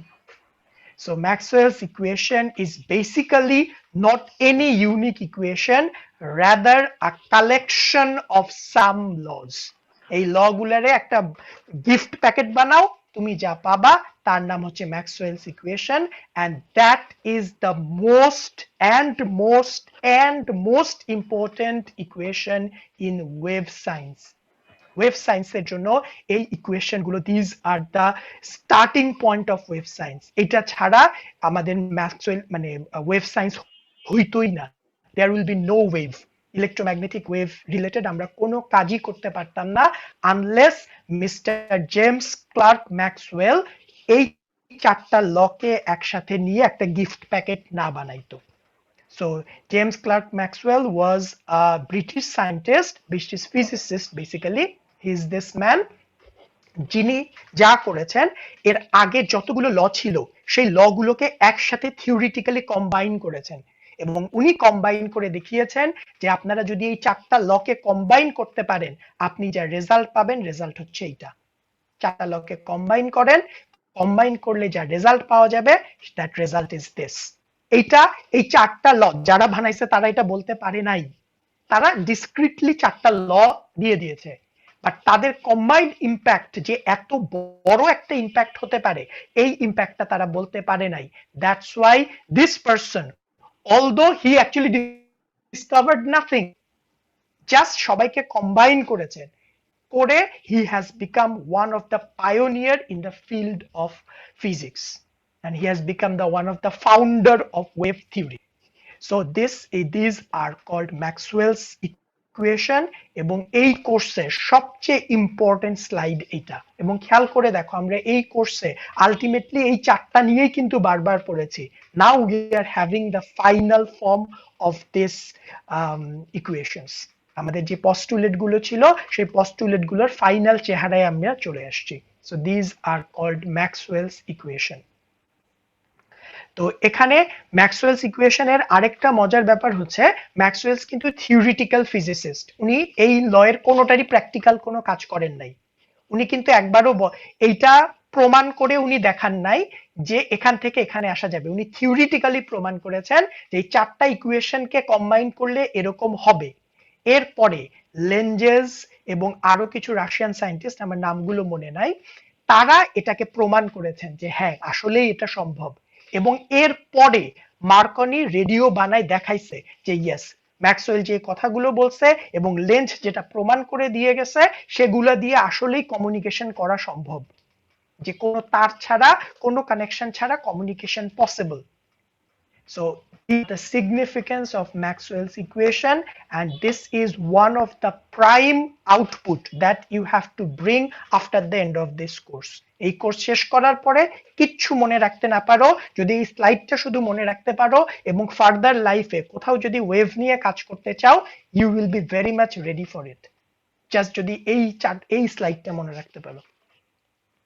But এই স্লাইডটা তখনই মনে রাখতে পারবা যদি তোমার সব আইডিয়া গুলো মাথায় থাকে, কারণ প্র্যাকটিক্যাল ফিল্ডে মুখস্থ কোনোই কাজে লাগে না, প্র্যাকটিক্যাল ফিল্ডে কনসেপ্ট কাজে লাগে। সো যখনই তোমাকে কেউ ওয়েভ নিয়ে কাজ করতে বলবে, সাপোজ তুমি এমন একটা জায়গায়, সাপোজ হায়ার স্টাডিজে তুমি এমন একটা জায়গায় গিয়েছো, সাপোজ তোমার প্রফেসর বললো যে তুমি যেই সাবজেক্টে পড়তে আসছো আর সম্ভব না, আমি এই ফিল্ডে কাজ করতেছি না, কালকে থেকে আমরা ওয়েভ নিয়ে কাজ করা শুরু করবো। সো তোমার মাথায় তখনই ক্লিক করতে হবে, yes now I have to work with Maxwell's equation. এখন ম্যাক্সওয়েলস ইকুয়েশনকে তুমি কোন ফরম্যাটে ব্যবহার করবা, তাতে ব্যবহার করতে গিয়ে কি কমপ্লেক্সিটি আসবে, that is a very different idea. But তোমার মাথায় প্রথমেই ক্লিক করতে হবে, ও বুঝছি, এখন আর এই দুনিয়া নাই, এখন আমাকে ম্যাক্সওয়েলস ইকুয়েশন নিয়ে কাজ করতে হবে। বা অ্যাজ ফর এক্সাম্পল তোমাকে আমি জাস্ট একটা আইডিয়া দিই, সাপোজ তুমি পাওয়ার সেক্টরে কাজ করছো, বাট পাওয়ার সেক্টরে একটা প্রবলেম হচ্ছে যে তুমি বারবার একটা ইলেকট্রোম্যাগনেটিক ইন্টারফিয়ারেন্স দেখতে পাচ্ছ, যে যখনই কারেন্ট ফ্লো করে তখন কি জানি হয় এবং চারিদিকে একটা ওয়েভের মতো ফ্লো করছে, তুমি এটাকে স্টাডি করতে চাচ্ছ, সাথে সাথে তোমার মাথায় ঢুকতে হবে যদিও আমি পাওয়ার সেক্টরে আছি, এখন আমাকে ম্যাক্সওয়েলস ইকুয়েশন ইউজ করতে পারতে হবে, because I am talking about some wave interference. So that's why this becomes the most important slide of this chapter. যদিও স্লাইডটাকে আমি দেখতে খুব রাখতে পারি নাই, একটু ক্যারাবেরা হয়ে গেছে, but this is the most important part of this course. So তোমরা কি ম্যাক্সওয়েলস ইকুয়েশনের আইডিয়াটা বুঝতে পারছো? So Maxwell's equation is nothing but collection of some laws. So এই সবগুলো লই কিন্তু জেমস ক্লার্ক ম্যাক্সওয়েল বলার আগে সবগুলো লই একদম মানে এস্টাবলিশড ল ছিল, উনি শুধুমাত্র এই চারজনকে কম্বাইন করেছেন এবং কম্বাইন করে বলেছেন without any physical connection communication theoretically possible, এবং তারপরে এটাকে ডিফারেন্ট সায়েন্টিস্ট অ্যাপ্লাই করেছেন এবং অ্যাপ্লাই করে করে আজকের দিনে আমরা ইলেকট্রোম্যাগনেটিক ওয়েভ নিয়ে এত কাজ করছি যেখানে কাজের কোনো শেষ নাই। এবং তুমি যদি জাস্ট একটু চিন্তা করে দেখো যে আমাদের লাইফ থেকে তুমি ইলেকট্রোম্যাগনেটিক ওয়েভকে কোনোভাবেই দূর করতে পারবা না। রাইট নাও আমি তোমাদের ক্লাসটাও নিচ্ছি ইলেকট্রোম্যাগনেটিক ওয়েভের থ্রুতে।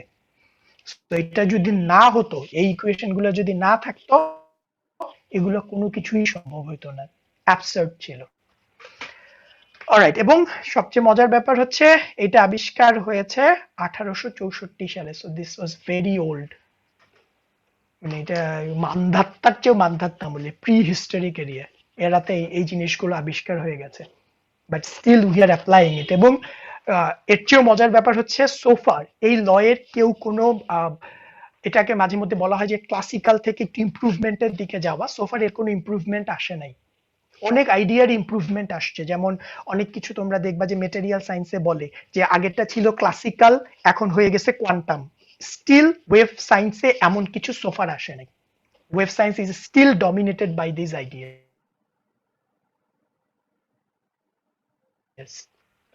equation. Now we want to see some modification of Maxwell's equation in differentiation.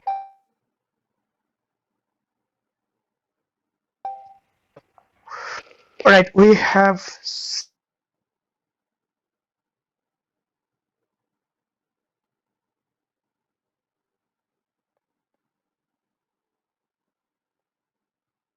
seen we were saying কে বলতে পারবা সোর্স ফ্রি রিজিয়ন কাকে বলে? যেখানে electric field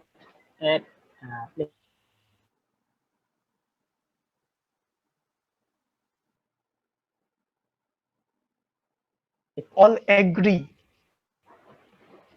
source free region মানে হচ্ছে যেখানে ইলেকট্রিক ফিল্ড থাকে না তাকে সোর্স ফ্রি রিজিয়ন বলে।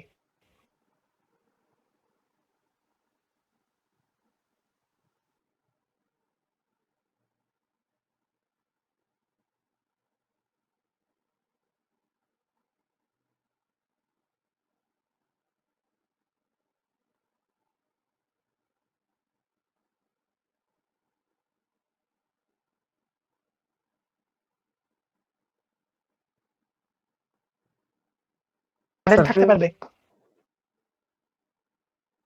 Cursor থাকলে তো না থাকলে current তো থাকবে। থাকবে না। Okay fine, I have heard many ideas. এবার খুব ভালোভাবে মাথার মধ্যে ক্লিয়ার করো, সোর্স ফ্রি রিজিয়ন মানে এইটা না যে সেখানে ইলেকট্রিক ফিল্ড বা ম্যাগনেটিক ফিল্ড থাকে না। ইলেকট্রিক ফিল্ড ম্যাগনেটিক ফিল্ড থাকে। সোর্স ফ্রি রিজিয়ন মানে হচ্ছে এই ইলেকট্রিক ফিল্ড যেখান থেকে তৈরি হয়েছে সেটা থাকবে না সেখানে। ইলেকট্রিক ফিল্ড তৈরি হওয়ার জন্য কি লাগে? চার্জ লাগে। সো ওই রিজিয়নে কোনো চার্জ থাকবে না। তাহলে বলতে পারো স্যার ওই রিজিয়নের ইলেকট্রিক ফিল্ড কার কাছ থেকে আসলো? অনেক দূর থেকে আসছে, অন্য কোথাও থেকে আসছে, তৈরি হয়েছে এক জায়গায়, বাট সে এই জায়গাটায়, সাপোজ সে তৈরি হয়েছে এই জায়গাটায়, সাপোজ তোমাদের দেখতে পাচ্ছ না, এই জায়গায় তৈরি হয়েছে। So this is source region. আমি এই জায়গাটা স্টাডি করতে চাচ্ছি, সো এই জায়গায় তো তৈরি হয় নাই, this is source free region. But তার মানে কি এখানে ইলেকট্রিক ফিল্ড নাই? আছে তো, এর ইলেকট্রিক ফিল্ড এখানে আছে। So this is source free region. But আমি যদি এই জায়গাটা স্টাডি করতে চাইতাম, this is called source region. ঠিক একইভাবে আমার ম্যাগনেটিক ফিল্ড, একটা কারেন্ট ক্যারিং ওয়্যারের চারিদিকে ম্যাগনেটিক ফিল্ড থাকে, সো এই জায়গাটা সোর্স রিজিয়ন। বাট এই জায়গায় কি কোনো ম্যাগনেটিক ফিল্ড নাই? অবশ্যই আছে, উইক হওয়ার পরও তো আছে। So this region is called source free region. তাহলে সোর্স ফ্রি রিজিয়ন মানে হলো এমন একটা জায়গা যেই জায়গাতে কোনো ফিল্ডের সোর্স থাকবে না, বাট ফিল্ড থাকবে। কারণ জাস্ট আমাদের ইলেকট্রোম্যাগনেটিক ওয়েভ কি হয়, কারণ আমি কথা বলছি, আমি কিন্তু সোর্স, তুমি আমার কথাটা শুনতে পাচ্ছ, তাহলে এই কথাটা রাস্তায় আমি কিন্তু তোমার সাথে যাই, এই কথাটা তার পর্যন্ত পৌঁছানোর জন্য আমি কিন্তু তোমার কাছে যাই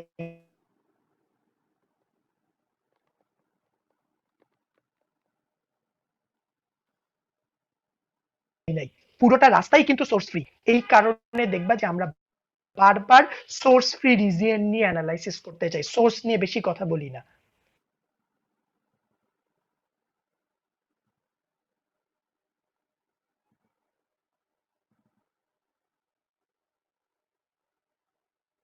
তোমার জায়গা থেকে রিসিভার পর্যন্ত যাবে পুরোটাই কিন্তু সোর্স ফ্রি জোন, এবং পুরোটার মধ্যে ইলেকট্রিক ফিল্ড আছে, পুরোটার মধ্যেই ম্যাগনেটিক ফিল্ড আছে, বাট যে কথাটা বলেছে সে নাই, সোর্স নাই। তাহলে সোর্স ফ্রি রিজিয়ন মানে হচ্ছে এমন একটা রিজিয়ন যেখানে ইলেকট্রিক ফিল্ডের কোনো সোর্স থাকবে না। সো ইলেকট্রিক ফিল্ডের সোর্স না থাকার মানে হচ্ছে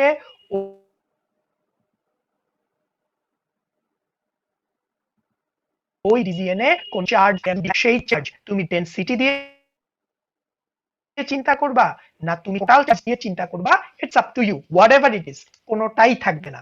but it doesn't mean that ওখানে ইলেকট্রিক ফিল্ড না, ইলেকট্রিক ফিল্ড থাকতে নিলে এখানে কোনো কারেন্ট থাকবে না, কারণ ম্যাগনেটিক ফিল্ডের সোর্স হচ্ছে কারেন্ট। সো সোর্স ফ্রি রিজিয়নে জিরো। সো কারেন্ট জিরো, সেটা কি তুমি জে দিয়ে তাকে জিরো বলবা, না তুমি তাকে আই দিয়ে জিরো বলবা, it doesn't matter, because both are same. So this is the definition of source-free region.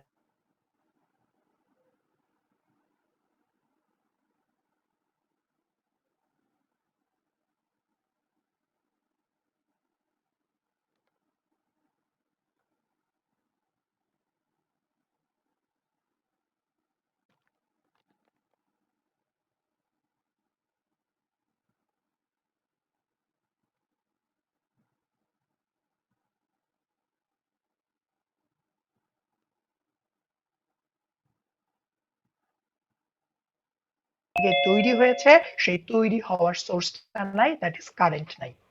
এই তাহলে এবার এই রেস্ট্রিকশনটা যদি তুমি এই ইকুয়েশনে অ্যাপ্লাই করো, this are the general Maxwell's equation, যদি অ্যাপ্লাই করো তাহলে তোমরা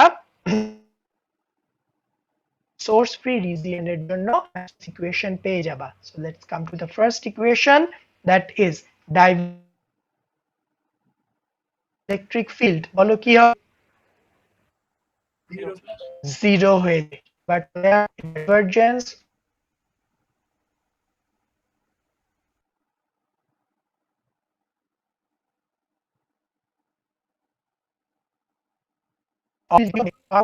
আর জিরো, সো এই পাশে এসে জিরো।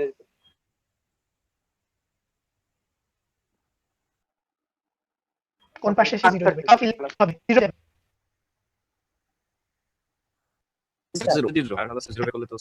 এখানে তো চার্জ, এখানে তো কোনো চার্জ নাই, এখানে আসো। Curl of electric field, generally এটা ম্যাগনেটিক ফিল্ডের সাথে রিলেটেড, সো ম্যাগনেটিক ফিল্ড তো থাকবে, তার মানে এখানে কোনোই পরিবর্তন হবে না, it will remain as it is.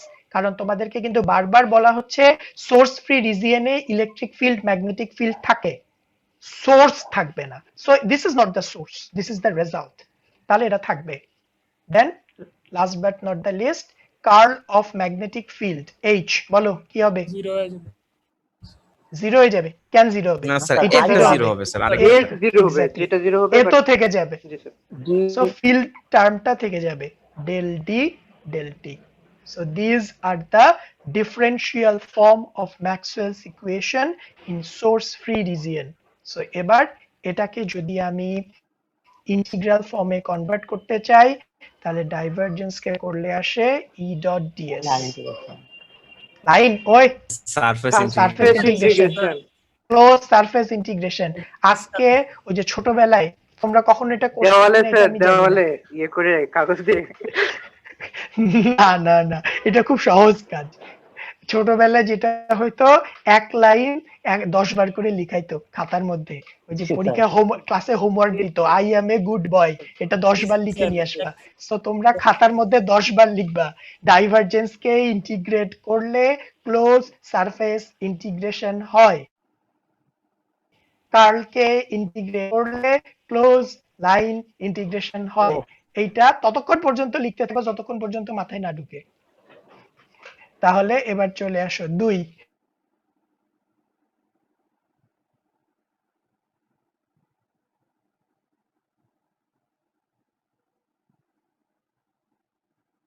দুই হচ্ছে আবার তোমাদেরকে আমি এইখানে বসে লিখাবো, বুঝে নিও। এবার কার্ল হ্যাঁ এটা লাগবে, ক্লোজ লাইন ইন্টিগ্রেশন হয়। আসলে হচ্ছে যে এবার কার্ল গুলা হচ্ছে সব লাইন, আর হচ্ছে ডট গুলা হচ্ছে সব সারফেস। যেমনেই মনে রাখো, I don't G sir, care, এটাই তো। বাট এটা ঠিক মনে রাখতে হবে, অথবা খাতার মধ্যে লিখাবো আমি। এরপরে কার্লকে ইন্টিগ্রেট করলে ক্লোজ লাইন ইন্টিগ্রেশন হয়, তাহলে h ডট dl আর ds t কে ইন্টিগ্রেট করলে এরকম ইউনিক কোনো টার্ম আসে না, সো এটা এর মতোই থেকে যাবে। d আসে না, মানে ইন্টিগ্রেশন করতে হয়, মানে ইউনিক কোনো টার্ম আসে না, সিঙ্গেল কোনো টার্ম আসে না। এই so these are the Maxwell's equation for source free region। এবং এটা আমরা কেন ইম্পর্টেন্স দিই, ওই যে একটু আগে বললাম যে আমাদের যারা ওয়েভ নিয়ে কাজ করে তাদের জন্য খুব প্রাইম কনসেপ্ট, এটা প্লে করে যাচ্ছে কতটুকু, থাকছে কতটুকু, সোর্সে কি তৈরি হচ্ছে, এটা নিয়ে এই সিগন্যালটা কিভাবে করে যাচ্ছে, এইটা হচ্ছে বড় পার্ট। এটা নিয়ে সবচেয়ে বেশি চিন্তা, এটা নিয়ে ইঞ্জিনিয়ারিং, এটা নিয়েই চিন্তা যে আমার কথাটা আমার এই মোবাইল টাওয়ারের মধ্যে দিয়ে আমেরিকা পর্যন্ত যাবে, হারাবে কতটুকু, কতটুকু লস হবে, কতটুকু থেকে যাবে। That's why in wave engineering we are very much concerned with source free region. So আজকে আমরা এতটুকুই পড়বো, নেক্সট ক্লাসে we will talk about something else. So next class time is phasor, তোমরা কি টার্মটা জি শুনছো? স্যার, এসি ফেজার ডায়াগ্রাম শুনছিলাম। ওকে, যেহেতু শুনে আসছো, এটা নিজেরা একবার একটু দেখে আসবা। At the beginning of the next class I will ask some questions regarding this, যে তোমরা কি পরিমাণ ফেজর বুঝছো, because if I am not wrong তোমরা এসি সার্কিটে ফেজর পড়ছো, মেশিন 1 এ পড়ছো, মেশিন 2 তে পড়ছো, আমি জানি না পাওয়ার সিস্টেম 1 এও মনে হয় কিছু পড়াই। সো অলরেডি 4টা কোর্সে পড়তেছো, সো ফেজর সম্পর্কে তোমাদের অবশ্যই জানা আছে। স্যার লেকচার 16 এ Okay. স্যার একটা সেলফ স্টাডি ম্যাথ ছিল স্যার, সেটা যদি একটু break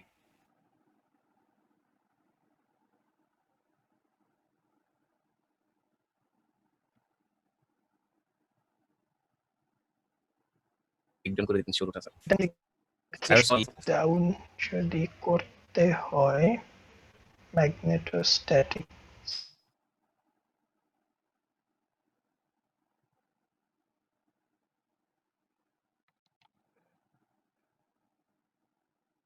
section be very quick তোমাদের এক্সাক্ট ডেটটা আমি আজকে জানাই দিব যে কোন সেকশনের কবে পড়বে। 3টা টাইম স্লট, একটা হচ্ছে ফ্রাইডে মর্নিং, একটা হচ্ছে স্যাটারডে মর্নিং, আর একটা হচ্ছে স্যাটারডে আফটারনুন। সো এই তিনটার যে কোনো একটা স্লট তোমাদের পড়বে। সো কার কোন স্লটটা পড়ছে আমি জানিয়ে দিব। এবং একটা সেকশনের স্লটে সবাইকে প্রেজেন্ট থাকতে হবে। স্যার আরেকটা কোশ্চেন ছিল স্যার, এই যে আমরা যে অ্যাসাইনমেন্ট প্রেজেন্টেশন স্যার, প্রেজেন্টেশনে আমাদের যাদের ডিভাইস আছে মানে ডিভাইস রিলেটেড মাইক্রোওয়েভ হিটিং বা থার্মাল গান, স্যার সেখানে যে ক্রিটিসাইজটা করব, ক্রিটিসাইজটা কি ওই ডিভাইসের ক্রিটিসাইজ করব নাকি ওই ডিভাইসে যে জিনিসটা ইউজ করতেছে সেটার ক্রিটিসিজম করব? তুমি ক্রিটিসিজম করবা ওয়েভের, তুমি ডিভাইস থেকে ক্রিটিসাইজ করতে যাবে না, বাট তুমি মানে তোমার মেইন প্রায়োরিটি হবে ওয়েভটাকে ক্রিটিসাইজ করা। বাট ওটা করতে গিয়ে যদি তোমার ডিভাইসের লিমিটেশন নিয়ে কিছু কথা বলতে হয় তাহলে তুমি এটা বলতে পারো, এটা অ্যাপ্রিশিয়েটেড। যেমন অ্যাজ ফর এক্সাম্পল যেমন থার্মাল কি জানবো না, থার্মাল গান স্যার, থার্মাল গান আসলে আমি কিছু স্যার পাইতেছি না, ডিভাইসের কোনো লিমিটেশন নাই, এটা খুব ভালো, খুব এফিশিয়েন্ট, কোনো খারাপ কিছু নাই, কিন্তু জাস্ট ওকে ফাইন, এটা যদি তুমি পাও যে থার্মাল গানের কোনো এফিশিয়েন্সি নাই, কারণ অ্যাজ তোমাদের কোয়েশ্চেন থেকেই আমার কাছে আইডিয়া আসছে যে তোমাদের অনেকে জিজ্ঞাসা করছিল যে স্যার এই যে থার্মাল গান ইউজ করে যে টেম্পারেচার মাপতেছে এটা কি রিলায়েবল কিনা। So you can talk about the reliability of that system as well. So তারপরে তুমি আইআর এর যদি কোনো ক্ষতিকর প্রভাব থাকে, যে আমাদের সাপোজ আমি থার্মাল গানকে রিলায়েবল করতে গিয়ে এত বেশি আইআর ইউজ করলাম যেটা আমার বডির জন্য ক্ষতিকর, then you will talk about that as well. এবং সেটার জন্য আমাদের রেগুলেটরি বডির গাইডলাইন কি কি সেই জিনিসগুলো বলতে হবে। ওকে, তোমাদের প্রবলেম এইটাতে। সো আমি শুধুমাত্র তোমাদের ফিগারটা ড্র করে দিচ্ছি, ফিগারটা হলেই হবে স্যার। সো ফিগারটা কি বলেছে, আর direct current I flows in a straight wire of length 12। তার মানে আমার কাছে যেই তারটা আছে সেই তারটা হচ্ছে এইটা, একটা স্ট্রেট তার আছে, সেই স্ট্রেট তারের মধ্যে দিয়ে আই পরিমাণ কারেন্ট যাচ্ছে। যেহেতু ছবি এঁকে দেয়া নাই, আই পরিমাণ কারেন্ট তুমি যে কোনো ডিরেকশনে নিতে পারো, আমি উপরের দিকে নিলাম, এবং বলে দেয়া আছে এই তারের লেন্থ হচ্ছে 2L। তার মানে এখান থেকে শুরু করে এত দূর পর্যন্ত। ও আচ্ছা, হ্যাঁ বুঝছি।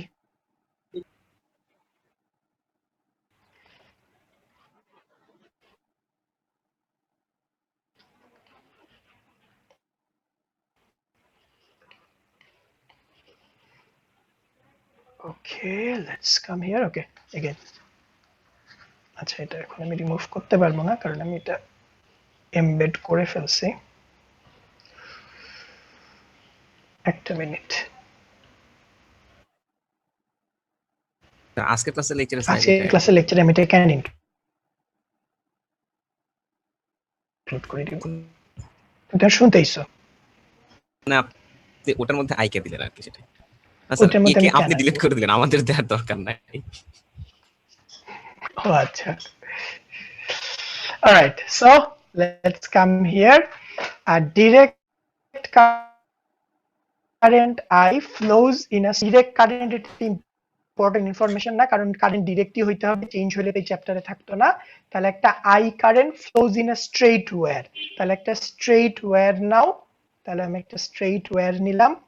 So this is a straight wire, যে স্ট্রেট ওয়্যারের লেন্থ হচ্ছে 2L। তাহলে এই স্ট্রেট ওয়্যারের লেন্থ হচ্ছে 2L। তাহলে এখান থেকে শুরু করে এত দূর পর্যন্ত হচ্ছে 2L। Very good. এবার এর মধ্যে দিয়ে আই পরিমাণ কারেন্ট ফ্লো করছে। Now it says find the magnetic flux density B at a point located at a distance r from the wire in the bisecting plane. Bisecting মানে কি, আমার তারটা যদি এটা হয়, bisect মানে হলো এটাকে মাঝ বরাবর কেটে ফেলবে, এই প্লেনের মধ্যে যে কোনো জায়গায় যে কোনো r ডিস্টেন্সে বের করতে বলা হয়েছে। সো যেহেতু আমরা 2D তে আঁকছি, আমাদের জন্য পুরো প্লেন দরকার নাই, তাহলে এর মাঝ বরাবর এইটা। সো এখান থেকে আর ডিস্টেন্সে একটা পয়েন্ট নাও। সো এখান থেকে আমাদের তারটা এটা ছিল, সরি, এখান থেকে আর ডিস্টেন্সে একটা পয়েন্ট নাও, এখান থেকে শুরু করে এত দূর পর্যন্ত আর distance.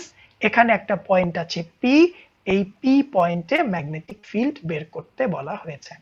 So this is the question. Clear হয়েছে? জি স্যার, দ্যাটস ইট।